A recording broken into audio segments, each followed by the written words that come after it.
अस्सलामु अलैकुम वरहमतुल्लाहि वबरकातुहू नहमदुहु व नसल्ली अला रसूलिहिल करीम अम्मा बाद।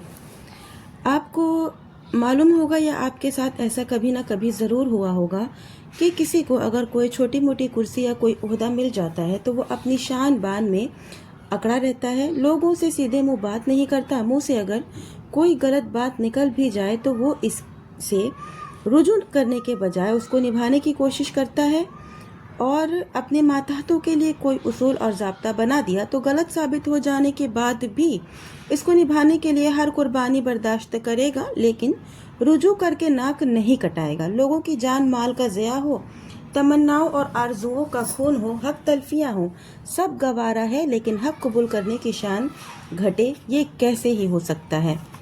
तो मैं आज आपको हज़रत उमर रज़ी अल्लाह अन्हो का एक वाक़या सुनाऊंगी। आप ज़रा गौर से सुनिएगा।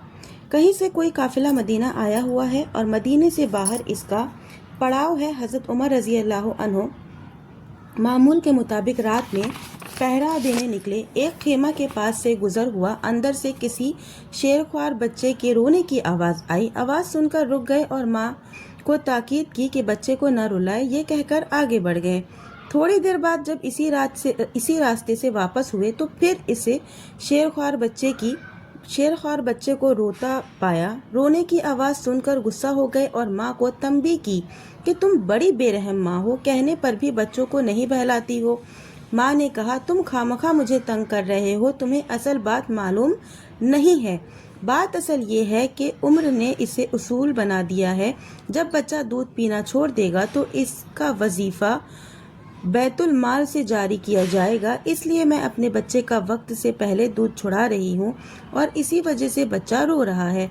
हज़रत उमर रज़ी अल्लाह अन्हु ने सुनकर एक सर्द आह भरी और कहा, हाय उमर, तुमने कितने बच्चों का खून किया होगा।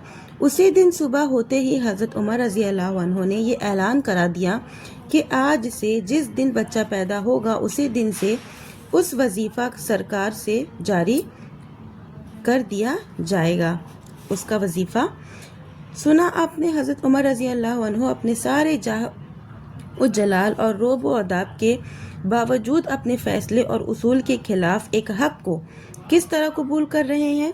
इसमें क्या शक है कि मज़कूरा औरत की तरह मालूम नहीं कितनी औरतों ने वजीफ़ा की लालच के वक्त से पहले अपने बच्चों का दूध छुड़ाया होगा और अपने बच को तकलीफ पहुंचाया होगा। बात अगरचे एक गैर मारूफ औरत ने कही थी, लेकिन बात माकूल और हक थी, इसलिए हज़रत उमर रज़ी अल्लाह अन्हु ने फ़ौरन इसे कबूल किया। सही बुखारी की हदीस की रोशनी में एक और वाक़या आपके सामने मैं शेयर कर रही हूँ आपके साथ। रसूलुल्लाह सल्लल्लाहु अलैहि वसल्लम की आज़ाद करदा गुलाम अबू राफ़े रज़ी अल्लाह अन्हु का एक मकान हज़रत साद बिन अबी वक़ास रज़ी अल्लाह अन्हु के मकान के पड़ोस में था। हज़रत अबू राफ़े रज़ी अल्लाह अन्हु वो मकान बेचना चाहते थे।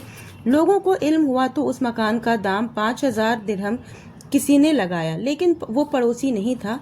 अबू राफ़े रज़ी अल्लाह अन्हु साद बिन अबी वक़ास से मिले और कहा, मेरा मकान जो आपके पड़ोस में है आप खरीद लीजिए, मैं बेच रहा हूँ। पहले तो हज़रत साद ने इनकार कर दिया, लेकिन मजलिस में हज़रत मसूर बिन मुखरमा वगैरह मौजूद थे। इन लोगों ने जोर डाला कि आप इनकार न कीजिए, ले लीजिए। खैर, कहने सुनने पर तैयार हुए, लेकिन कहते हैं कि देखो वो लूँगा, लेकिन पहली बात तो ये कि मैं 4000 से ज़्यादा नहीं दूंगा, और दूसरी बात ये कि यकीमश्त नहीं दूंगा, किस्त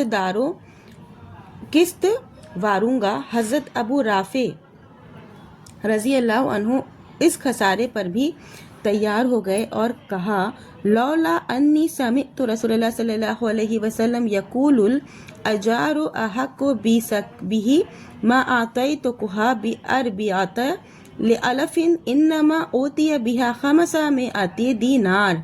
अबू राफ़े ने कहा, देखिए इस मकान का दाम 500 दीनार यानी कि 5000 दिरहम लग चुका है, लेकिन आप पड़ोसी हैं और मैंने रसूलुल्लाह सल्लल्लाहु अलैहि वसल्लम से ये सुना है कि पड़ोसी को अपने पड़ोस की वजह से ज़्यादा हक पहुंचता है, इसलिए आपको बेच रहा हूँ, वरना नहीं बेचता।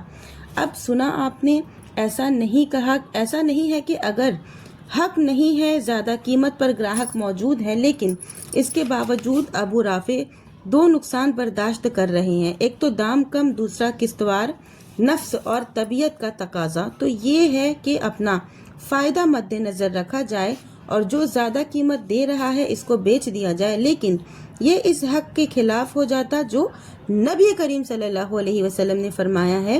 آپ مزید غور کریں تو آپ کو معلوم ہوگا کہ حضرت سعد کو مکان لینے کے لیے کوئی خواہش نہیں تھی، وہ تو انکار کر رہے تھے لیکن لوگوں کے کہنے سننے پر تیار ہو گئے۔ اگر ابو رافع کسی اور کو بیچ دیتے تو حضرت سعد کو کوئی اعتراض بھی نہیں ہوتا، لیکن ابو رافع کو حق پر عمل کرنا تھا، اس لیے انہوں نے حق کے سامنے دب کر اپنا نقصان برداشت کر لیا اور مکان حقدار کے ہاتھ بیچ دیا۔ قبول حق کی دو مثالیں آج میں نے اپنی ویڈیو میں آپ کے ساتھ شیئر کی ہوں، اور ویڈیو اپنا یہیں ختم کروں گی۔ امید کرتی ہوں کہ آپ کو حق کو سمجھنے کی توفیق ہوئی ہوگی، آپ کو سمجھ میں آیا ہوگا کہ حق کے لیے بولنا، حق کے لیے کرنا کتنا ضروری ہوتا ہے۔ آخر میں اللہ تعالیٰ سے دعا ہے کہ یا اللہ تعالیٰ ہم تمام مومن مسلمانوں کو زیادہ سے زیادہ نیک عمل کرنے کی توفیق دے، آمین۔ وآخر الدعوانا ان الحمد للہ رب العالمین۔